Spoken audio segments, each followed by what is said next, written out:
Hola a todos los que están viendo el canal Criminales de Sangre Fría. Hoy vamos a descubrir un caso que estremeció a toda España a finales de los años 50, un caso donde el asesino no era un forajido ni un loco cualquiera, sino un hombre elegante, adinerado, educado y, sin embargo, tan despiadado como monstruoso. ¿Podrías creer que, por un simple anillo, un hombre fuera capaz de asesinar a 4 personas, entre ellas una mujer embarazada de 5 meses y una empleada doméstica inocente? ¿Y podrías imaginar que ese mismo hombre, que bebía vino francés, vestía trajes italianos y hablaba con voz de caballero, terminó su vida siendo estrangulado lentamente por un instrumento de tortura medieval? No es una película. No es una novela de ficción. Esto ocurrió de verdad, en Madrid, en el año 1958. Y el nombre del asesino era José María Jarabo. En el video de hoy, vamos a desenterrar todos los detalles de este crimen, paso a paso, día tras día, cada decisión equivocada de un hombre que se creía intocable solo por haber nacido en cuna de oro. Pero fue precisamente esa arrogancia la que lo llevó a pagar con una de las muertes más crueles en la historia de la justicia moderna española. ¿Por qué alguien que lo tenía todo decide arruinarlo todo? ¿Fue por su naturaleza o el reflejo de una sociedad podrida tras la guerra? Y lo más aterrador, si no lo hubieran atrapado, ¿cuántos más habría matado? Parte 1. José María Jarabo, el hombre de las dos caras. Madrid, una ciudad llena de historia, de calles empedradas y palacios antiguos. Pero en los años 50, también fue el escenario de un crimen que todavía estremece a quienes lo recuerdan. Y el protagonista no era un vagabundo, ni un asesino común. Era un hombre elegante, de buena familia. Un caballero con sonrisa encantadora. Su nombre, José María Jarabo. Nacido en 1923 en una familia adinerada, Jarabo representaba el arquetipo del caballero español: buena educación, modales refinados, trajes impecables, cabello perfectamente peinado. Creció entre lujos, estudió en Puerto Rico y luego en Estados Unidos. Pero fue precisamente en Estados Unidos donde empezaron a brotar las primeras sombras. Según varios documentos, Jarabo fue encarcelado en Estados Unidos por delitos relacionados con la prostitución y abuso hacia mujeres. Después de cumplir condena, fue deportado a España. Una segunda oportunidad, podría decirse. Pero para él, fue el momento perfecto para creerse invencible. ¿Me echan de Estados Unidos? Pues España me recibirá como un caballero. Jarabo, diálogo imaginario. De vuelta en Madrid, vivía a costa del dinero que le enviaba su madre. No trabajaba. No estudiaba. Solo salía de noche, bebía sin control, apostaba y presumía. En los círculos de lujo lo conocían como el americano, por su acento inglés, su aire cosmopolita y su bolsillo aparentemente infinito. Pero todo era fachada. Jarabo vivía en una fantasía. Creía que la fortuna familiar lo protegía de todo. No tenía verdaderos amigos, solo parásitos. Y entonces, apareció una mujer, que lo arrastraría más cerca del crimen. Beryl Martin, una joven inglesa, bailarina, pelo rubio, cuerpo menudo. Jarabo se enamoró perdidamente. La colmó de regalos, cenas caras, promesas vacías. Quería que ella creyera que él era un empresario exitoso. Pero un día, Beryl descubrió la verdad. ¿Dices que eres inversor? Entonces, ¿por qué encontré el recibo de empeño de mi anillo? Beryl, diálogo ficticio. Jarabo había empeñado en secreto el anillo de Beryl, una joya de valor sentimental, solo para pagar sus deudas de juego. Ella le exigió que lo recuperara. Pero Jarabo ya no tenía dinero. Intentó negociar con el prestamista, Emilio Fernández, pero este se negó a devolver el anillo a alguien que no fuera el propietario original. Ahí, En ese momento, algo cambió en la mente de Jarabo. Si el tipo que tiene el anillo deja de existir, el problema desaparece. Jarabo, asimismo, diálogo imaginario. En lugar de confesar su error, pedir perdón o buscar otra solución, Jarabo eligió lo impensable, eliminar a quienes sabían demasiado. Y lo más aterrador no fue el acto, sino su justificación. Para él, asesinar era un trámite. Creía que era inteligente. Creía que podía borrar todo rastro. Y sobre todo, creía que estaba por encima de la ley. Yo no soy un criminal. Solo estoy resolviendo un problema. Jarabo, diálogo ficticio, estilo diario personal. Algunas personas cercanas a él lo notaron. Una vez disparó su pistola al techo durante una fiesta solo porque alguien manchó su traje. Borracho, amenazó a una exnovia con un cuchillo de cocina. Y solía decir cosas como: si mato a alguien, nadie se atreverá a tocarme. Tengo abogados, tengo contactos. Jarabo, según conocidos. Pero en una España aún marcada por la posguerra y las jerarquías sociales, nadie se atrevía a denunciar a un niño bien. El sistema lo protegía, y eso le dio alas para pensar que era intocable. José María Jarabo no era un loco. Tampoco un asesino nato. Era producto de una sociedad que excusaba al rico, que perdonaba al arrogante. Eligió el crimen no por placer, sino por cobardía. Eligió matar para evitar enfrentar las consecuencias de sus actos. Y fue esa cobardía disfrazada de orgullo la que lo convirtió en uno de los asesinos más fríos que haya conocido Madrid. Parte 2, 3 días, 4 muertos, la masacre absurda de un obsesivo por la limpieza. No mató por venganza, ni por dinero. Mató solo porque no quería quedar en ridículo. Criminales de sangre fría. Día 1, sábado, 19 de julio de 1958. Hora estimada, 17:30. Lugar, piso 57, calle López de Hoyos, Madrid. Objetivo principal, Emilio Fernández, prestamista que tenía el anillo de Beryl. El plan de Jarabo no era complejo. En realidad, podríamos decir que era tan simple que rozaba lo estúpido. No llevaba guantes, ni pasamontañas, ni tenía una vía de escape. Solo cargaba una pistola Star, una placa policial falsa y una arrogancia criminal. Llamó al timbre del piso donde Emilio vivía con su esposa y una empleada doméstica llamada Paulina Ramos, una mujer de campo, mayor, leal a la familia. Paulina abrió la puerta. Aún llevaba los guantes de fregar, la cara sudorosa, sorprendida por el extraño de traje. Soy inspector de policía. Tengo que verificar unos documentos relacionados con una operación de empeño. Ábrame la puerta, señora, no querrá tener problemas con la ley. Jarabo, tono serio y autoritario. Paulina dudó, pero al final, intimidada, lo dejó entrar. No habían pasado ni 2 minutos cuando Jarabo desenfundó su arma, pero no disparó. Cambió de idea. No quería que un disparo alertara a los vecinos. Sin decir palabra, agarró una plancha de hierro de una mesa cercana y la estrelló contra la cabeza de Paulina. El golpe fue seco, brutal. La mujer cayó al suelo, convulsionando. Él repitió el golpe 2 veces más. La cara de Paulina se destrozó. Jarabo arrastró su cuerpo hasta el cuarto de lavandería y lo cubrió con una manta. Después, se lavó las manos con una toalla limpia. El depredador espera la calma más escalofriante.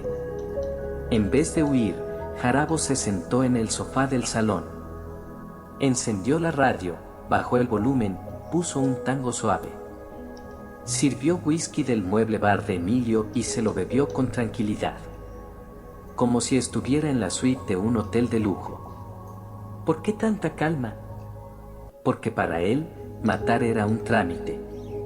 Y aún faltaba la firma final. Sobre todo, él creía estar por encima de la ley. Educado en Estados Unidos, con familia poderosa, rodeado de jueces, banqueros y políticos, pensaba que nadie se atrevería a tocarlo. Así que esperó. 20. Emilio Fernández llega a casa. Emilio entró al piso y notó algo raro, la luz tenue, un olor metálico y la radio sonando en la penumbra. Antes de cerrar la puerta, Jarabo apareció desde el pasillo. Buenas tardes, Emilio. Vengo a recuperar algo que me pertenece. Jarabo, con una sonrisa torcida. ¿Qué demonios? ¿Quién es usted? Emilio, confundido. Sin darle tiempo a reaccionar, Jarabo disparó a quemarropa en la frente. Emilio cayó de espaldas, muerto al instante. Jarabo revisó cada rincón del piso buscando el anillo. Nada. Solo encontró botellas, libros y papeles sin valor. Y entonces decidió pasar la noche allí. 23:30, la madre y el feto. Cerca de medianoche, Amparo Alonso, esposa de Emilio y embarazada de 5 meses, regresó. Al entrar, vio el cuerpo de su marido. Dios mío, Emilio oh. Amparo, grito desgarrador. Jarabo salió del dormitorio y le disparó en el pecho. Amparo cayó, arrastrándose, suplicando por su vida. Pero él se acercó, le disparó una segunda vez en la cabeza. Por favor, no, estoy embarazada. Amparo, diálogo reconstruido. El disparo mató a ella y a la criatura. Jarabo no pestañeó. Todo estará bien. Mañana me marcho. Jarabo, hablando consigo mismo. El asesino duerme en escena. Al día siguiente, Jarabo se despertó a las 7. Se duchó con el jabón de la familia, comió pan y leche de la nevera, se afeitó y usó el cepillo de dientes de Emilio. Después, cambió de ropa, cerró la puerta con llave y dejó una nota escrita a mano. Fuera unos días. No molestar. Jarabo, falsificando la letra de Emilio.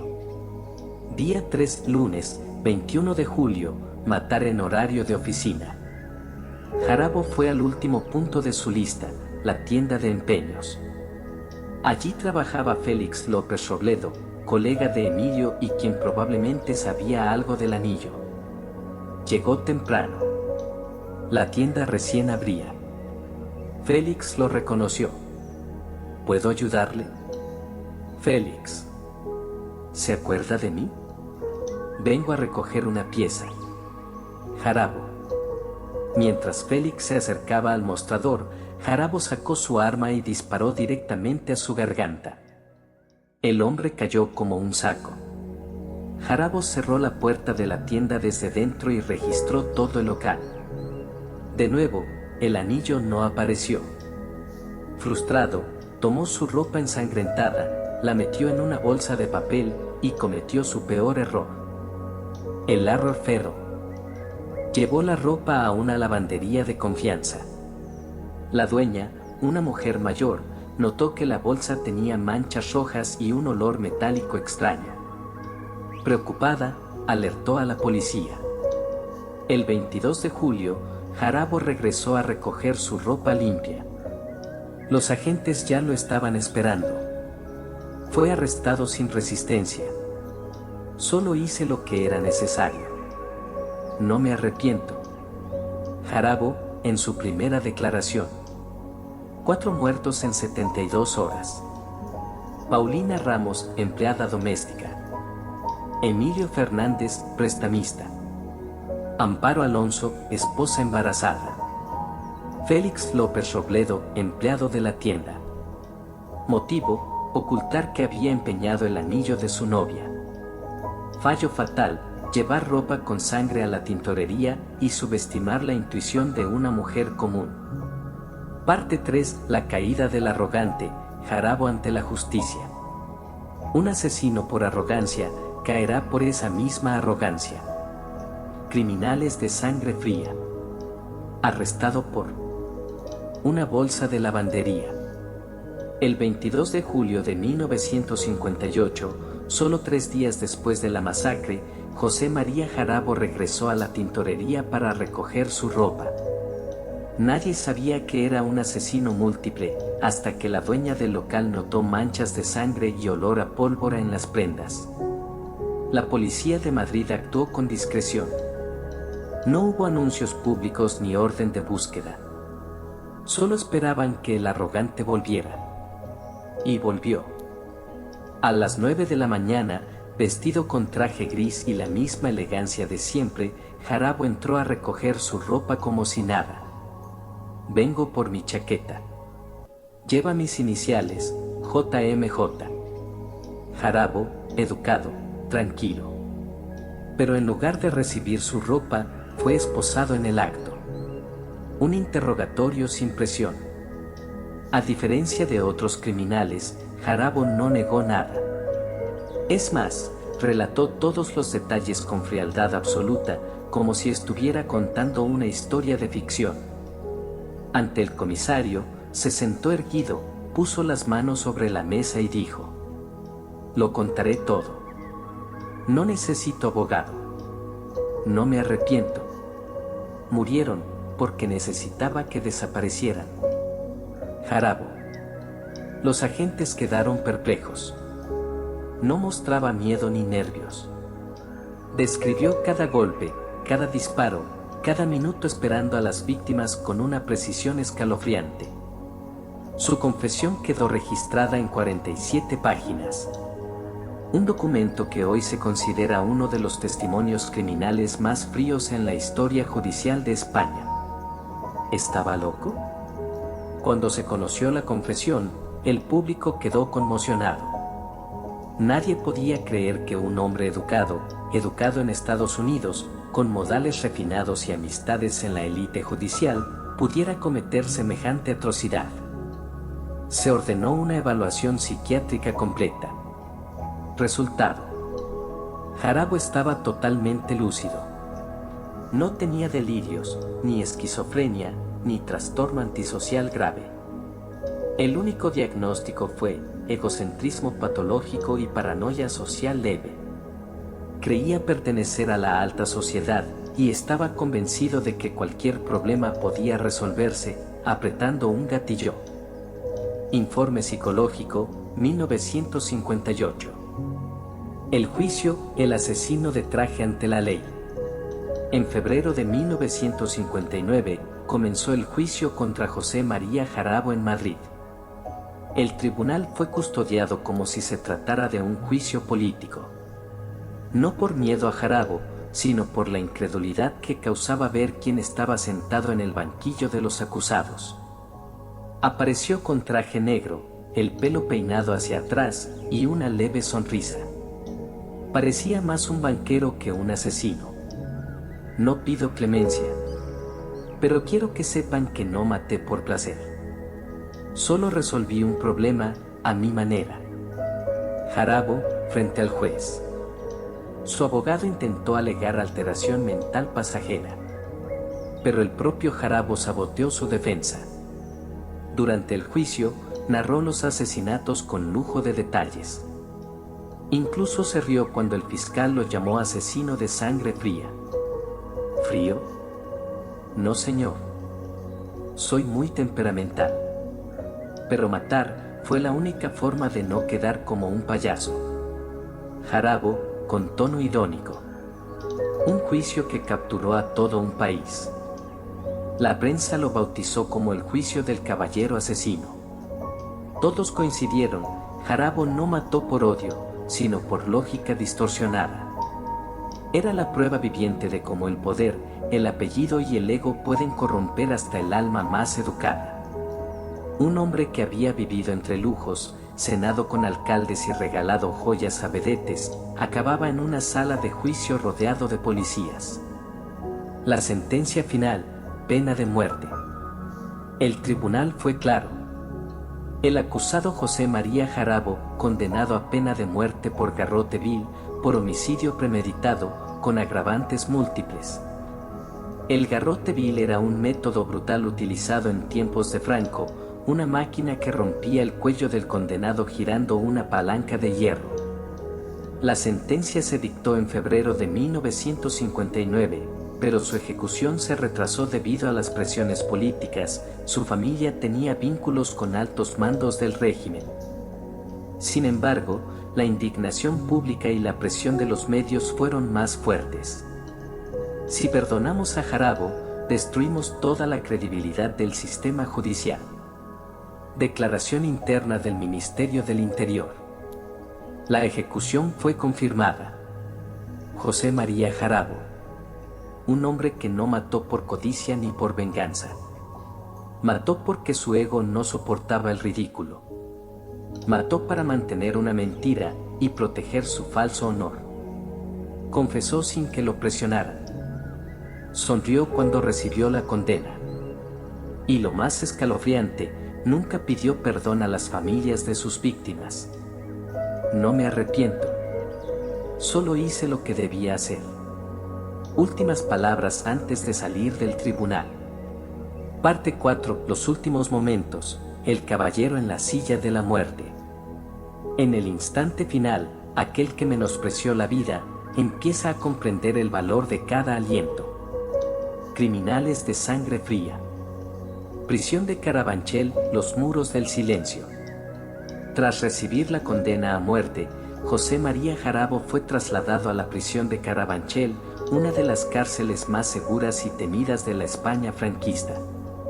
De dormir en hoteles de lujo, pasó a tumbarse sobre un catre de hierro oxidado, comiendo pan duro y viviendo entre paredes húmedas y mohosas. Lo más impactante era que Jarabo no se quejaba. No gritaba, no maldecía, no rogaba clemencia. Al contrario, escribía cartas agradeciendo a los guardias, pedía libros, hojas para escribir, y meditaba cada mañana junto a la ventana enrejada. Uno de los carceleros contó: una vez lo vi mirando al cielo por la rendija del muro y susurró: ojalá hubiera amado a esa mujer más que a mi maldito orgullo. Guardia de Carabanchel. La carta a su madre. Un día antes de ser ejecutado, se le permitió enviar una última carta. No escribió a su abogado. No escribió a su exnovia Beryl Chatham, sino a su madre, la única que seguía creyendo que su hijo era un buen hombre incomprendido. Querida madre, si pudiera volver atrás, probablemente haría lo mismo. Pero ¿sabes qué? Detrás de mi orgullo, solo había un niño incapaz de soportar la humillación. No llores cuando llegue el final. Me iré como un caballero. José María Jarabo, fragmento de la carta, 1959. La letra era firme, sin tachones ni temblores. Una carta escrita con una serenidad que helaba la sangre. La última noche, sin una sola lágrima. La noche anterior a su ejecución, Jarabo no derramó una lágrima. Tampoco gritó ni pidió clemencia. Solicitó una cena final. Vino tinto, pan tostado y embutidos ibéricos, el mismo menú que disfrutaba en fiestas con la alta sociedad. Vanguardia lo recordó así. Comía despacio, sorbo a sorbo, como si estuviera en una cena de despedida. No había miedo. Solo una extraña melancolía en sus ojos. Después de cenar, hizo su última petición. Quiero vestir mi mejor traje negro. Si he de morir, que sea como un caballero. Jarabo, petición formal antes de la ejecución. Se lo concedieron. Fue afeitado, vestido con smoking, corbata oscura y zapatos limpios. Garrote vil, el instrumento más cruel de Europa. A las 6 de la mañana del 4 de julio de 1959, José María Jarabo fue conducido a la sala de ejecuciones. Allí no lo esperaba una guillotina, ni una silla eléctrica, ni un pelotón de fusilamiento. Lo que había era el temido garrote vil. Una silla de madera con correas de hierro. Un collar de metal ajustado al cuello, conectado a un tornillo. Al girar el tornillo, el cuello se rompe de forma fulminante. Jarabo entró erguido, sin temblar. Un sacerdote se acercó y preguntó: «Hijo mío, ¿deseas confesar antes de abandonar este mundo?». Jarabo lo miró a los ojos, con media sonrisa. «No es necesario. No me arrepiento». El instante en que su cuello se rompió. A las 6:07 de la mañana, fue amarrado a la silla. Las manos, los pies, el pecho, todo inmovilizado. El verdugo, un funcionario que había ejecutado a más de 30 condenados, colocó las manos en el tornillo. Silencio absoluto. Ni un murmullo. Solo se oyó un crack seco. El cuello de Jarabo se quebró en 7 segundos. Murió al instante. Sus ojos permanecieron abiertos, la boca cerrada en una mueca extraña. Como si aún sonriera. Un médico confirmó: muerte inmediata por fractura cervical. No mostró resistencia. Después de la muerte, el hombre olvidado. Su cuerpo fue enterrado en una fosa anónima, sin lápida. Ningún familiar lo reclamó. Nadie lloró. Beri, la mujer por la que mató, ya había abandonado España meses antes. No hubo homenajes. No hubo flores.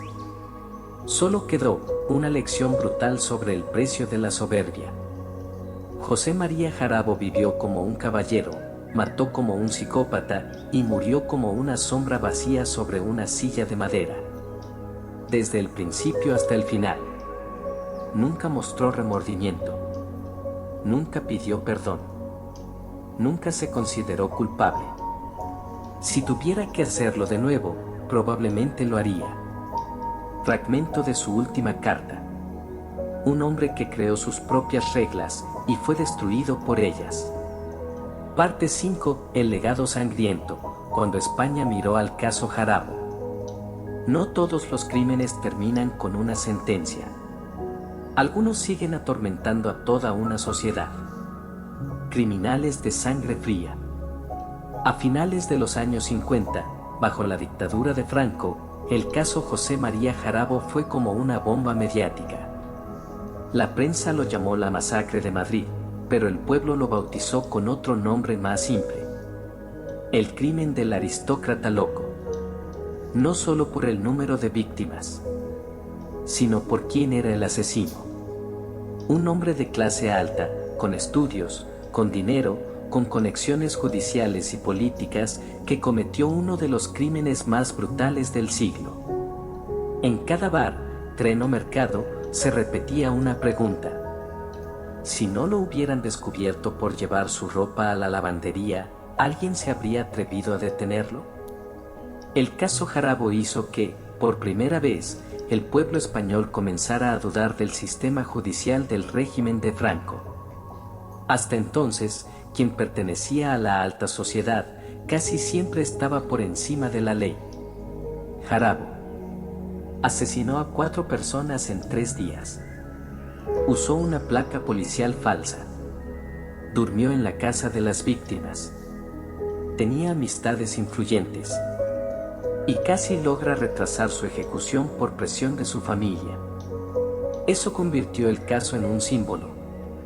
Una advertencia que decía: si no controlamos el poder, los asesinos caminarán entre nosotros, con traje, puro en mano y diciendo: buenos días, punto. Durante el franquismo, la prensa estaba estrictamente censurada. Pero el caso Jarabo explotó tanto que no pudo ser silenciado. Algunos artículos fueron retirados. Varios periodistas fueron amenazados. Pero el pueblo comenzó a fotocopiar los informes, a compartir los detalles de las confesiones, los planos de los crímenes y la carta final de Jarabo. Incluso muchas novelas negras de la época se inspiraron en este caso. El escritor Manuel Andújar dijo una vez: ningún autor puede imaginar un asesino tan frío como Jarabo, porque la realidad ya lo superó. El caso cambió la percepción pública sobre la élite. Antes, los aristócratas eran sinónimo de educación, honor y prestigio. Después de Jarabo, esa imagen se vino abajo. No mató por hambre. No mató por odio. Mató porque temía quedar en ridículo ante su exnovia, y porque creía tener derecho a hacerlo. Y lo más inquietante, lo hizo con total calma. La gente comenzó a susurrar entre sí. No da miedo quien mata gritando. Da miedo quien mata y luego pide vino con la entrada. Tras el caso, hubo cambios silenciosos pero reales. Se endureció el control de armas. Falsificar identificación policial se convirtió en delito grave. Los juicios de acusados con conexiones políticas fueron más vigilados. Y el garrote vil, método de ejecución brutal, comenzó a ser duramente criticado y fue abolido en 1978. El nombre de Jarabo no está en ninguna calle, estatua ni libro oficial. Pero en la memoria colectiva sigue presente como una mancha de sangre imposible de borrar en la historia moderna de España. José María Jarabo murió. Pero las preguntas que dejó siguen vivas. ¿Cómo alguien con estudios, poder y privilegios puede volverse un asesino tan cruel? ¿Puede el orgullo, el ego y la apariencia valer más que la vida humana? Y estamos, como sociedad, dándole poder a personas que podrían abusar de él. Jarabo no fue solo un criminal. Fue el espejo distorsionado de una sociedad enferma de ambición. Criminales de sangre fría. Parte final: ¿y si el asesino fuera tu vecino educado? Cuando pensamos en un asesino, solemos imaginar a alguien con mirada desquiciada, ropa sucia o a un marginado social. Pero José María Jarabo era diferente. Él no era un loco. Era ese vecino amable, que saluda con un buenos días, que da la mano con firmeza, que viste con elegancia y deja buena propina. Y eso es lo más aterrador de todo. Jarabo no mató por desesperación. Mató para mantener el control. Para preservar su imagen ante su exnovia. Mató por orgullo, por ego, por una fachada construida a base de mentiras. Este no es el tipo de asesino que grita. Es el que dispara en silencio, con un plan meticuloso y una excusa que, para él, suena razonable. ¿Cuántas personas viven hoy atrapadas en el mismo delirio de poder que Jarabo? ¿Cuántas tarjetas de presentación, trajes de diseñador y sonrisas corteses esconden algo siniestro? Y lo más importante, ¿la sociedad sabrá detectarlos antes de que sea demasiado tarde? Gracias por acompañarnos hasta el final del caso de José María Jarabo. Un crimen que no solo nos estremece, sino que nos obliga a mirar más allá de las apariencias. Si este video te pareció valioso, no olvides darle like, suscribirte al canal Criminales de Sangre Fría y activar la campana para no perderte los próximos casos reales. Aún tenemos muchas historias que contar. Historias más frías, más oscuras. Historias que podrían estar ocurriendo justo en tu vecindario. La crueldad no siempre grita. A veces, se viste de blanco, bebe vino tinto y sonríe con cortesía.